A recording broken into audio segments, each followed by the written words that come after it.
Now, on the 5th of May this year, we mentioned how several high-profile killers' cases were going to appear before the Court of Appeal over the length of their sentences.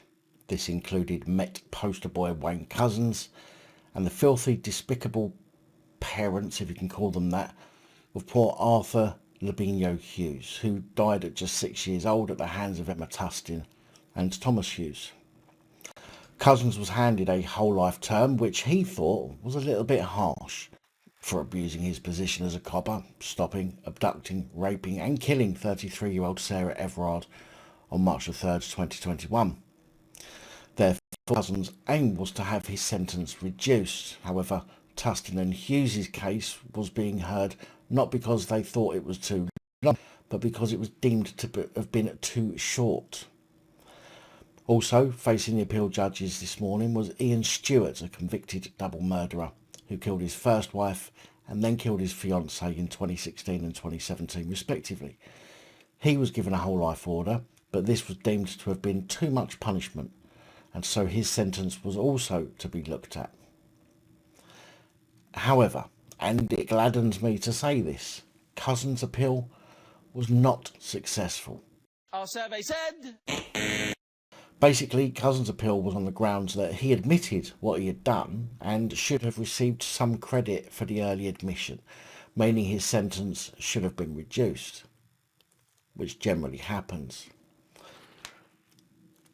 But Court of Appeal judges, led by Lord Chief Justice Lord Burnett of Malden, rejected Couzens' pleas in a ruling delivered this morning. The judges decided that Couzens' case had a unique and defining feature which meant that he deserved the whole life sentence. That feature being the fact that he was a copper and used that status to commit his crime.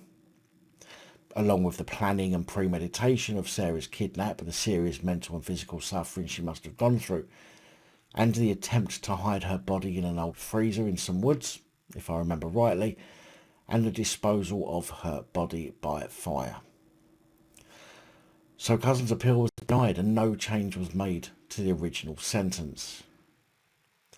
Emma Tustin and Thomas Hughes, however, there was a change here.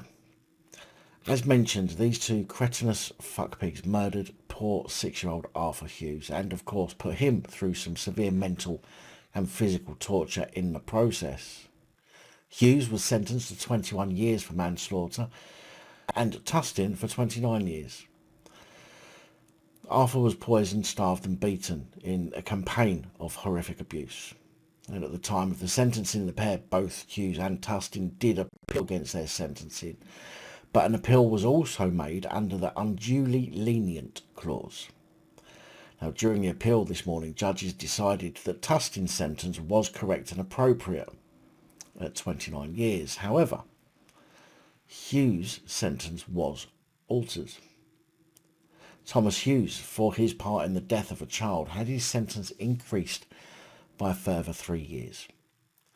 Lord Burnett said, anyone considering the detailed written materials that we have seen and CCTV footage would find it hard to contemplate how anyone, let alone someone with joint responsibility for his care, could have treated Arthur as Tustin did. The child cruelty in which she engaged was at the top end of the scale for sentencing purposes, had it been considered in isolation.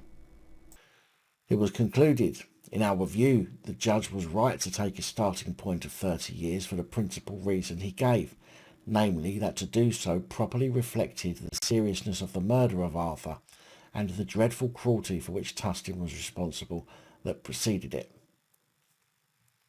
Ian Stewart was convicted of murder after not only killing his first wife but also his fiancée, who was children's book author Helen Bailey. Stewart killed Helen Bailey in a plan to inherit her £4 million fortune, but got caught. He also got caught for his first wife's murder after police decided to reinvestigate after Helen's murder, as he blamed his first wife's death on an epileptic fit. Stewart was handed a whole life term at the time too. However, in this case, the judge deemed that Stewart's case was not among those classes exceptionally rare enough to warrant a whole life term, and so decided to reduce his sentence from a whole life term to life with a minimum of 35 years. Now, I have to say I'm glad to see that these sentences, in my opinion, are proportionate and justified. In fact, I can't really find anything wrong with the way this has played out in court. Even Stewart's sentence being reduced makes no real difference. He's going to be a frail old man by the time he comes out. That's if he doesn't die in jail first. But I would like to take this opportunity to say well done to the appeal court judges. Today you have earned my respect. Unfortunately, there are far too many judges out there whose actions, whose decisions certainly do not call for respect from general members of the public. But for the appeal court judges, fair play.